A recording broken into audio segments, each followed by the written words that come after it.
ئەوەڵی مانگی مەی هێمای هاوپشتی نێونەتەوەی کرێکاران لە خەباتی جیهانی دژ بە سەرمایەداری. ئەوەڵی مانگی مەی ڕۆژی جیهانی کرێکاران بەڕێوەیە.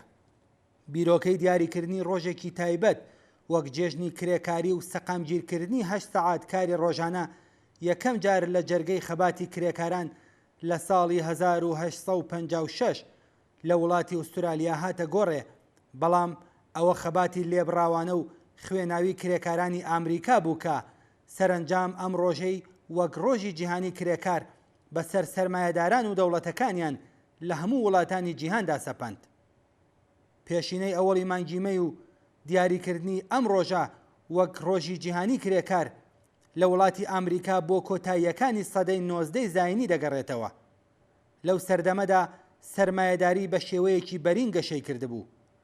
هاوکات لەگەڵ گەشە و پەرەسەندنی سەرمایەداری چەندایەتی کرێکاران لە ئەوروپا و ئامریکا و ئوسترالیا و گشت وڵاتانی جیهان بەرز ببووەوە.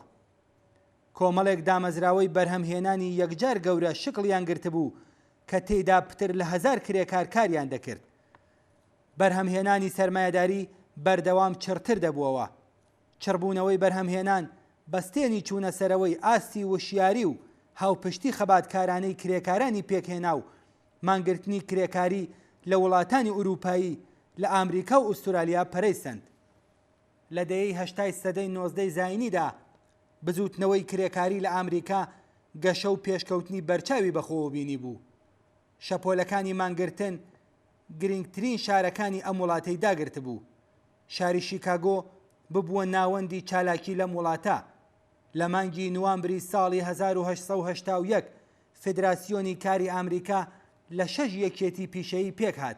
ئەم فیدراسیۆنە کە سەرەتا 50,000 کرێکاری لە ڕیزەکانی خۆیدا ڕێخست بوو، لە کۆنگرەی خۆیدا لە ساڵی 1884 ڕۆژکاری 8 سەعاتەی پەسەند کرد و خەباتێکی بەهێز و بەرینی بۆ هێنانە خوارەوەی سەعاتکاری 12 تا 16 سەعات بۆ 8 سەعات ڕێخست. لە ساڵی 1886 نوێنەرانی 25 یەکێتی کرێکاری کە 300,000 ئەندامیان هەبوو لە دانیشتنەکانی خۆیاندا 8 سەعات کاری ڕۆژانەیان پەسەند کرد و بە دوای ئەم بڕیارەدا شەپۆلی بەرینی مانگرتنی کرێکاری شارە جۆرا و جۆرەکانی ئامریکای داگرت. لە ڕۆژی ئەوەڵی مانگی مەی ساڵی 1886 پتر لە 350,000 کرێکار لە شارە گەورەکانی ئامریکا لەوانە سەن لوئیس، شیکاگۆ، میلواکی و هێندێک شاری دیکە دەستیاندایە ڕێپێوان.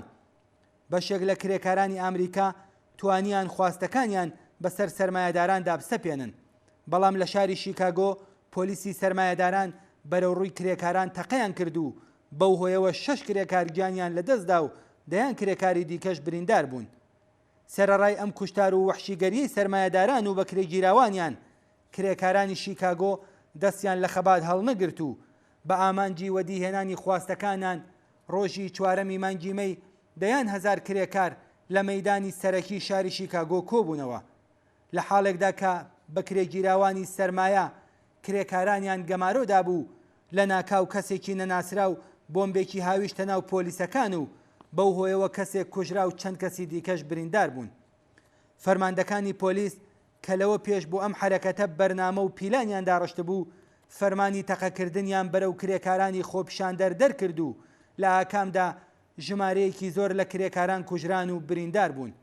پۆلیسی سەرمایەداران 80 کەسی بە تاوانی قەتڵ محاکمە کرد. کرێکاران لە دادگای فەرمایشیدا قارەمانانە لە خۆیان و خواستی چینایەتی کرێکاران دفاعیان کرد و تۆمەتە ناڕەواکانیان ڕەت کردەوە. بەڵام سەرنجام بێدادگای سەرمایەداران 4 کەس لە ڕێبەرانی کرێکاری ئامریکای بە ئیعدام مەحکوم کرد و ئەم قارەمانانەی چینی کرێکار گول لەباران کران. لەم بێدادگایەدا هەروەها ژمارەیەکی زۆر لە کرێکارانیش بە زیندانی درێژماوە مەحکوم کران. پاشەم ڕووداوە خوێناویە فیدراسیۆنی کاری ئامریکا لە کۆنگرەیەکدا کە لە کۆتاییەکانی ساڵی 1888 لە شاری سەن لوئیس بەڕێوەی برد، بڕیاریدا کە لە ڕۆژی ئەووەڵی مانگی مەی ساڵی 1889 بە یادی کرێکارانی گیانبەخت کردو و بۆ پەیگیری خواستی 8 سەعات کاری ڕۆژانە مانگرتن و ڕێپێوان ئەنجام بدرێت و ڕێکەوتی حرەکەتی دواتری کرێکارانیش ئەووەڵی مانگی مەی 1990 دیاری کرد. هاوکات لەگەڵ ئەم گۆڕانکاریانە لە ناو بزوتنەوەی کرێکاری ئەمریکادا بەستێنی زەینی و کردەوەیی پێکهێنانی ڕێکخراوێکی نێونەتەوەیی کرێکاریش خوڵقا بوو. لە ساڵی 1970 بەداهێنانی فرێدریک ئەنگلس یەکێک لە گەورەترین ڕێبەرانی چینی کرێکار کۆنگرەیەک بە بەشداری 391 نوێنەر لە 20 وڵاتەوە لە شاری پاریس بەڕێوەچوو. ئەم کۆنگرەیە لە مانگرتنی پێشنیارکراوی فیدراسیۆنی کاری ئەمریکا کە قەرار بوو بۆ ڕێزگرتن لە یادی کرێکارانی گیانبەخت کردو و پەیگیری خواستی 8 سەعات کار لە ڕۆژدا لە ئەووەڵی مانگی مەی ساڵی 1990 دا بەڕێوە بچێت پشتیوانی کرد. گرنگترین بڕیاری کۆنگرەش لەم پەیوەندەدا پەسەندکردنی بڕیارنامەیەک بوو کە تێیدا ڕۆژی ئەووەڵی مانگی مەی وەک ڕۆژی جیهانی کرێکار و ڕۆژی هاوپشتی نێونەتەوەی کرێکاران پێناسە کرا. بڕیارنامەکە ڕایگەیاند کە کۆنگرا بڕیاری داوەکە خۆپشاندانێکی نێونەتەوەیی مەزن وەڕێ بخات بە جۆرێک کە لە هەموو وڵاتەکان و لە هەموو شارەکان لە ڕۆژێکی دیاریکراودا جەماوەری ڕەنجبەران هێنانە خوارەی سەعاتی کار بۆ 8 سەعات و بەکردەوە دەرهاتنی باقی قرارەکانی کۆنگرەی پاریس لە کاربەدەستانی دەوڵەت داوا بکەن. فرێدریک ئەنگلس هەرەو کات سەبارەت بە ئەووەڵی مانگی مەی هێنانە خوارەوەی سەعاتی کاری ڕۆژانە و ئیرادەی چینی کرێکار بۆ لەناوبردنی جیاوازی چینایەتی نووسی خۆپشاندانەکانی ئەووەڵی مانگی مەی لە پێناو دەستەبەرکردنی خواستی 8 سەعات کاری ڕۆژانە پێویستە هاوکات دەرخەری ئیرادەی چینی کرێکار بێت بۆ لەناوبردنی جیاوازی چینایەتی لە ڕێگەی خوڵقاندنی ئاڵوگۆڕی کۆمەڵایەتی. پاش کۆتایی کۆنگرەی پاریس خێراترین ئەرکی ڕێکخراوە کرێکاری و سۆسیالیستەکانی پێبند بە پەسەندکراوەکانی کۆنگرا بەڕێوەبردنی هەرچی شکۆدارتری ڕێوڕسمەکانی ئەووەڵی مانگی مەی ڕۆژی هاوپشتی نێونەتەوەیی کرێکاران بوو.